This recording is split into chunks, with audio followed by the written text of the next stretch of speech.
এখনো পরিষ্কার নয়। তার আগে প্রকাশ্য জনসভায় ভাষণ দিয়ে বিমল গুরুংকে চ্যালেঞ্জের মুখে ঠেলে দিয়ে ময়দানে নামছেন জিএনএলএফ প্রধান সুভাষ ঘিসিং।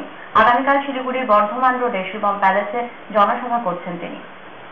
শিলিগুড়ি শিবম প্যালেসে রবিবারই জনসভা করছে জিএনএলএফ। জনসভায় থাকছেন ঘিসিং। রবিবার ঘিসিং জানিয়ে দেবেন দার্জিলিং কেন্দ্রের পাহাড় ও সমতলের জিএনএলএফ সমর্থকেরা কোন রাজনৈতিক দলকে সমর্থন করবে। নতুন করে ঘিসিং এর এই উত্থানকে ভালোভাবে দেখছে না মোর্চা, কারণ পাহাড়ে যে মোর্চাই শেষ কথা নয় তা পরিষ্কার হয়েছে পানিঘাটা ও নেপানিয়ায় জিএনএলএফ এর কিছুদিন আগে হয়ে যাওয়া জনসভায়। আর নতুন করে আবার এই সুভাষ ঘিসিং এর শিলিগুড়িতে জনসভা, তাতে কিন্তু কপালে ভাঁজ পড়েছে মোর্চা নেতৃত্বের। সুভাষ ঘিসিং সেন্টিমেন্ট পাহাড়ে ভালোই রয়েছে। ষষ্ঠ তপশিলের দাবিকে সামনে রেখেই এগোতে চায় ঘিসিং। তার আশা পাহাড়বাসী তাকে ভুলে যায়নি। অপরদিকে পাহাড়ের মানুষের মনে উঠেছে এক নতুন প্রশ্ন, যশবন্তকে জিতিয়ে লাভ কি?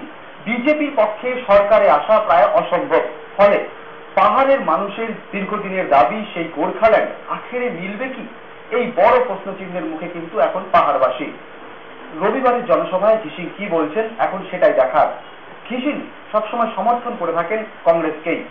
যদি সত্যি কংগ্রেসকে সমর্থন করে ঘিসিং, তবে এটাই দেখার যে ঘিসিং সেন্টিমেন্টে কংগ্রেস, মোর্চার ভোটে বিজেপি, নাকি উন্নয়নের পক্ষে পৃথক গোর্খাল্যান্ডের বিরুদ্ধে রুখে দাঁড়ানো জীবেশ সরকারের অর্থাৎ সিপিএম এর কার জয় হয়। ঘিসিং এর রবিবারের এই জনসভায় পাহাড় থেকে প্রচুর মানুষ নামছেন। পাহাড় থেকে সমতল পুলিশি নিরাপত্তা থাকবে চোখে পড়ার মতোই। দার্জিলিং জেলা প্রশাসনের পক্ষ থেকে এই জনসভা কেন্দ্রেও থাকছে পুলিশি ব্যবস্থা। শিলিগুড়ি থেকে ক্যামেরা রবিনের সঙ্গে প্রসেনজিৎ, কলকাতা টিভি।